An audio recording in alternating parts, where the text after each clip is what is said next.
I dreamed of being a director. I never dreamed of acting. I mean, that was something I just started doing as a kid. My parents got me started, and I loved it, always loved it.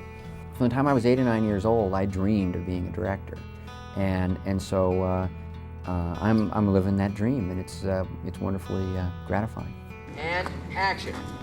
Was it tough for people on the other side that make decisions to say, you mean Richie wants to direct? Yeah. How did you deal with that? I think that in the beginning, people were sort of polite enough to my face about the idea of my directing, but I think behind closed doors, they must have thought it was a ludicrous idea.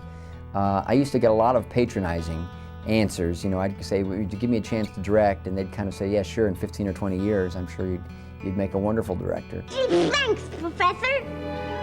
But, I was driven, and even though I directed my first movie, production began the day after my 23rd birthday, I was very disappointed that I hadn't directed in my teens, which had been my initial goal. So I was very ambitious about it. In retrospect, if a 23-year-old guy from a television sitcom wanted to direct, my initial reaction would be, hey, slow down, take your time. That's a big job. So I'd probably be as bad as those who were ahead of me. But you're very modest because you did win second prize in that Kodak contest for directing something. Yeah, no.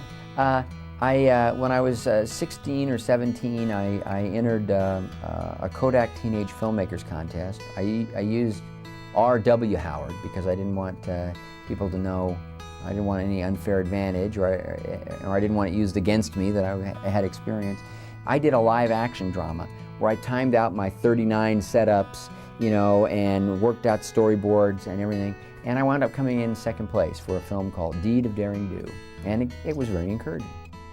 And when I realized I was going to have a sustainable directing career, I made a conscious decision. It's one of the few real sort of career decisions I've ever made. And that was, I wanted to make a variety of films. I wanted to work in different genres with different themes and really explore the medium and my own ability to communicate within that medium.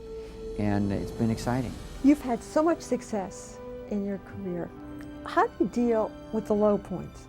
I've had a great deal of good fortune in my career, and yet things don't always go the way I want them to. And in some ways, careers are a little bit easier to manage when you've got that goal and you're driving toward it. It's very simple. It's easy to make decisions. When you achieve some of these goals, suddenly for the first time you get something to lose. And that's kind of unnerving. And so while I wouldn't trade it, I like being in the position I'm in to work with, the highest caliber of talent on stories that I'm very, very passionate about.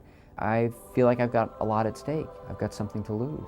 Well, it's different for you. I guess everybody keeps seeing you as the good guy, Right. The human side of the story, which you do touch on, but there's an edginess, and I don't think they associate Ron Howard with edginess. I guess you can't shed your good guy image.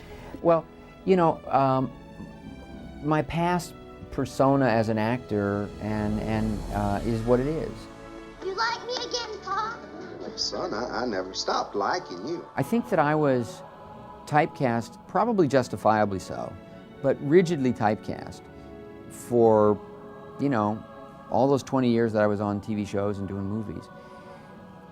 I wouldn't mind acting again someday. Every once in a while, somebody pretty exciting offers me a chance to do a little something. Hi, I'm Ron Howard. Welcome to the first season of Arrested Development. But up to this point, I've been so busy with my own directing career, with working with Brian Grazer on Imagine Films, building our company, and then raising my own 4 kids, that I've never felt I really had the luxury of time to act. It would really just be a lark at this point. I don't consider it to be my career anymore. But now the kids are just about grown, and maybe one of these days. So, if you're a director out there, don't stop asking. One of these days I might take you up on it.